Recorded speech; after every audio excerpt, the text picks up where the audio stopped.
रसायन विज्ञान। और रसायन विज्ञान में मैंने आपको अच्छी तरीके से फॉर्मूले बता दिए हैं। अब हम रसायन विज्ञान के आगे जो हम लेसन का अध्ययन करेंगे, उसमें लेसन का हम अध्ययन करेंगे 6 नंबर का। 6 नंबर के लेसन का अध्ययन करेंगे। 5 नंबर का लेसन हम बाद में पढ़ेंगे। केमिस्ट्री का 6 नंबर का लेसन है। इससे थोड़ी सी बेसिक चीज़ें भी आती है इस लेसन के अंदर। तो ये जो लेसन अपन पढ़ेंगे, इस लेसन से पहले मैं आपको कुछ चीज़ें बता देता हूँ। सबसे पहले तो क्या होता है कि देखो, एक पॉइंट होता है। क्या पॉइंट होता है मैं बताता हूँ आपको कि एक पॉइंट होता है, जैसे एक है क्रियाकारक। क्रियाकारक या क्रियाकारक कह सकते हैं इसको, या अभिकारक कह सकते हैं। अब ये क्रियाकारक और अभिकारक क्या होता है, इसकी बिल्कुल इजी परिभाषा होती है। क्रियाकारक यानी क्रिया करने वाला, क्रिया करने वाला क्रियाकारक कहलाता है। इसे कहते हैं क्रियाकारक। क्रिया करने वाला क्रियाकारक कहलाता है। बहुत इजी बात है। किसे कहते हैं क्रियाकारक? क्रिया करने वाला क्रियाकारक कहलाता है। जैसे मैं बोल रहा हूँ, पेन से मैं लिख रहा हूँ, तो इसका मतलब क्रिया मैं कर रहा हूँ, तो क्रियाकारक कहते हैं, उसको अभिकारक कहते हैं। क्रियाकारक किसे कहते हैं? क्रिया करने वाला क्रियाकारक या अभिकारक कहलाता है। इसी के साथ एक पॉइंट बनता है दूसरा, क्रियाफल। क्रियाफल या उत्पाद। दूसरा पॉइंट बनता है अपने पास, क्रियाफल या उत्पाद। अब क्रियाफल या उत्पाद क्या होता है? क्रियाकारक, क्रियाकारक के उपरांत बना पदार्थ।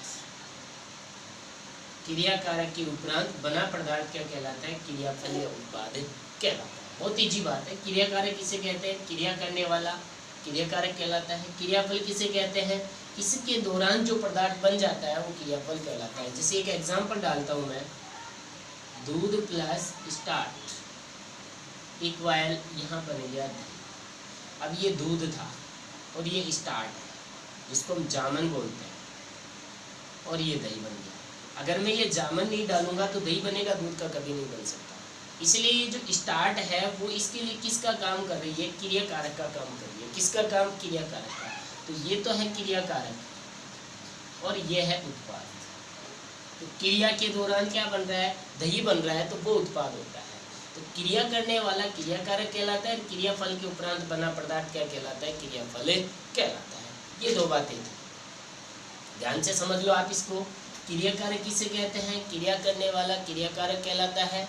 और क्रियाफल किसे कहते हैं? क्रियाकारक के उपरांत बना पदार्थ क्रियाफल कहलाता है। That's all. दोनों बातें समझ में आ गई होगी आपको। इसी के साथ हम पॉइंट पढ़ते हैं। अगला लेसन जो हम छठा पढ़ेंगे, छठे लेसन से पहले थोड़ी सी मैं आपको बेसिक बता देता हूँ, फिर उसके बाद में हम किताब से लेसन को पढ़ेंगे। नोट्स आपको उपलब्ध करवा दिए जाएंगे। तो यहाँ पर सबसे पहले पॉइंट आता है अपने पास में रासायनिक परिवर्तन। एक पॉइंट आता है रासायनिक परिवर्तन क्या होता है। सबसे पहले तो परिवर्तन की हम बात करें। परिवर्तन, परिवर्तन क्या होता है? परिवर्तन हो गया, जैसे ये देखो दूध है और इसका इधर दही है, तो ये दूध था, ये तो द्रव्य पदार्थ है, और ये दही है वो ठोस है। तो यानी एक अवस्था से दूसरी अवस्था में क्या होना? अंतर होना। एक अवस्था का दूसरी अवस्था में बदलना ही क्या कहलाता है? परिवर्तन कहलाता है। एक अवस्था दूसरी अवस्था में क्या हो जाती है? बदल जाती है। एक अवस्था दूसरी अवस्था में बदल जाती है, वो परिवर्तन कहलाता है। अब परिवर्तन समझने से पहले इसकी एक बेसिक लाइन बनाता हूँ मैं, देखना क्या। अब देखना आप, यहाँ पर डाला मैंने ठोस, यहाँ पर डाला मैंने द्रव्य, और यहाँ पर डाला मैंने गैस। ठीक है, ये तीन पदार्थ है मेरे पास में, ठोस, द्रव्य और गैस। ठोस का द्रव्य में बदलना, ठोस का द्रव्य में बदलना क्या कहलाता है? ठोस है वो द्रव्य में बदल जाती है, तो इसका कहलाता है गलनांक। गलनांक, ठोस का द्रव्य में बदलना गलनांक कहलाता है। यानी कोई भी पदार्थ है वो गल जाता है। और द्रव्य का गैस में बदलना क्या कहलाता है? वाष्पन। क्या कहलाता है? वाष्पन। ये दो चीजें समझने की कोशिश करो कि एक पॉइंट तो बना मेरे पास में क्या? गलनांक। गलनांक, गलनांक किसे कहते हैं? ठोस का द्रव्य में बदलना। ठोस का द्रव्य में बदलना गलनांक कहलाता है। और दूसरा आता है वाष्पन।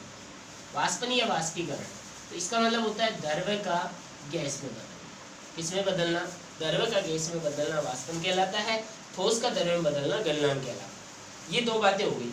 इसी के साथ आता है अगला पॉइंट अपने पास में, क्या देखते हैं, ठोस का डायरेक्ट किस में बदलना, गैस में बदलना।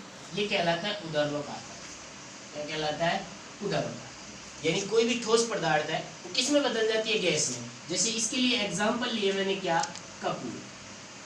कपूर की आपने गोली देखी होगी, वो ठोस होती है, लेकिन अगर अपन उसको डाल देते हैं तो वो लिक्विड नहीं बनती है, लेकिन वो क्या हो जाती है, मैच से बाहर उड़ जाती है। यानी ये ठोस है वो किस में बदल जाती है, गैस में बदल जाती है। गैस का ठोस में बदलना भी क्या कहलाता है, उदर्वपातन ही कहलाता है। ये दोनों अपोजिट है, ध्यान रखना। ठोस का गैस में बदलना उदर्वपातन, गैस का ठोस में बदलना उदर्वपातन, दोनों। इसके लिए एग्जाम्पल बनता है क्या, नौसादर। क्या बनता है, नौसादर। नौसादर इसका गैस का ठोस में बदलना नौसादर उदाहरण हो जाता है, और ठोस का गैस में बदलना उदर्वपातन हो जाता है। इसी के साथ अगली बात आती है कि सर द्रव्य का ठोस में बदलना। अब द्रव्य पदार्थ है वो किस में बदले, ठोस में। द्रव्य का ठोस में बदलना क्या कहलाता है, ठोस का द्रव्य में बदलना गलनांक कहलाता है, और द्रव्य का ठोस में बदलना, द्रव्य का ठोस में बदलना हिमांक कहलाता है। क्या कहलाता है, हिमांक। क्या, हिमांक। जैसे गलनांक का उदाहरण लो आप, बर्फ का जल बनना। बर्फ का जल बनना किसका उदाहरण है, गलनांक का। वाष्पन, वाष्पन का मतलब होता है जल, जल का गर्म करना। जल को गर्म करोगे तो वाष्पीकरण क्रिया हो जाएगी। ऐसे ही आती है एक बात, क्या, हिमांक। हिमांक का उदाहरण क्या होता है, हिमांक का उदाहरण होता है क्या, जल का बर्फ बनना। बर्फ का जल बनना गलनांक का उदाहरण होता है, और जल का बर्फ बनना किसका, हिमांक का उदाहरण होता है। अब बात आती है किसकी,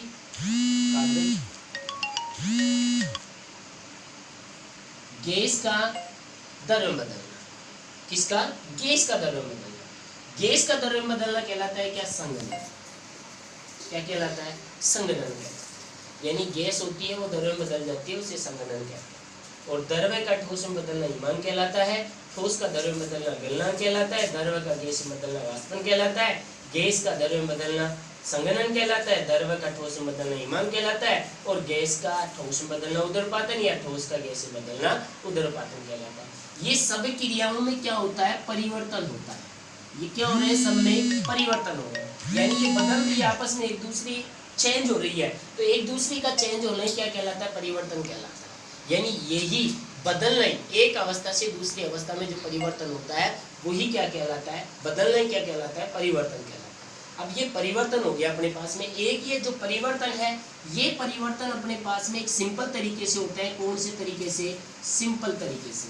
अब सिंपल तरीके से तो इसका मतलब होता है सामान्य तरीके से परिवर्तन होते हैं, जिसको भौतिक नाम दिया जाता है। क्या नाम दिया जाता है, भौतिक नाम।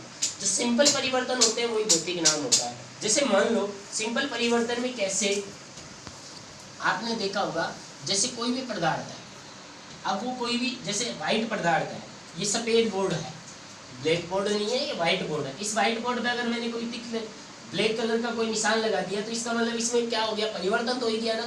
पहले व्हाइट था, अब क्या हो गया, ये ब्लैक हो गया। तो इस तरीके से इसमें परिवर्तन होता है। तो ये होता है भौतिक परिवर्तन।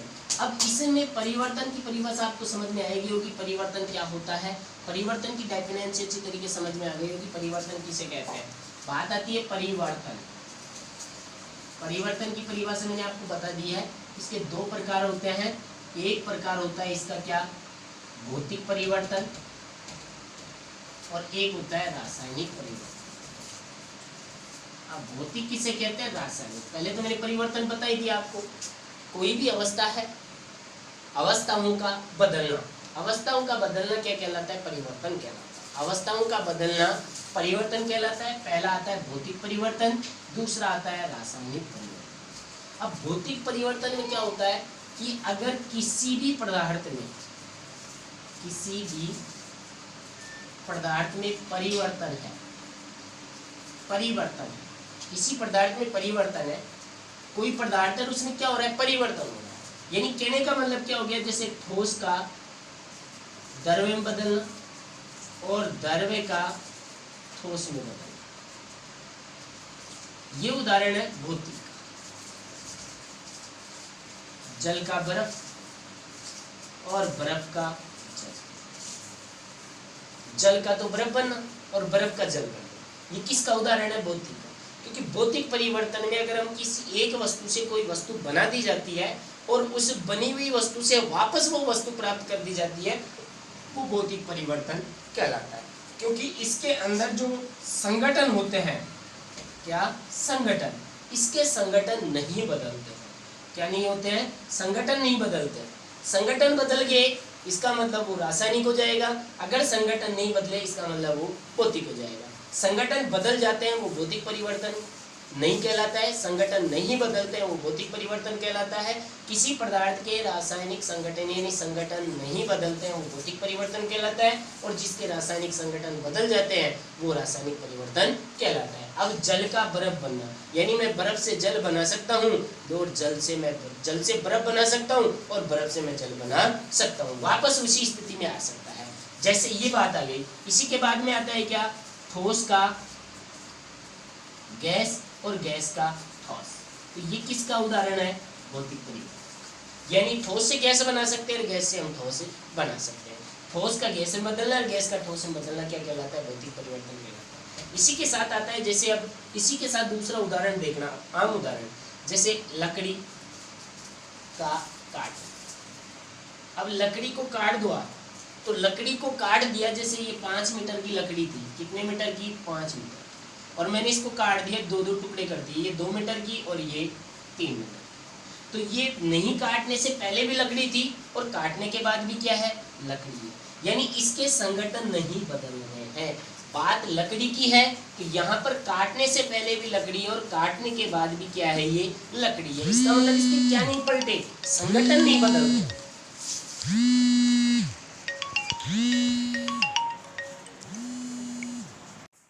हाँ अंकल जी।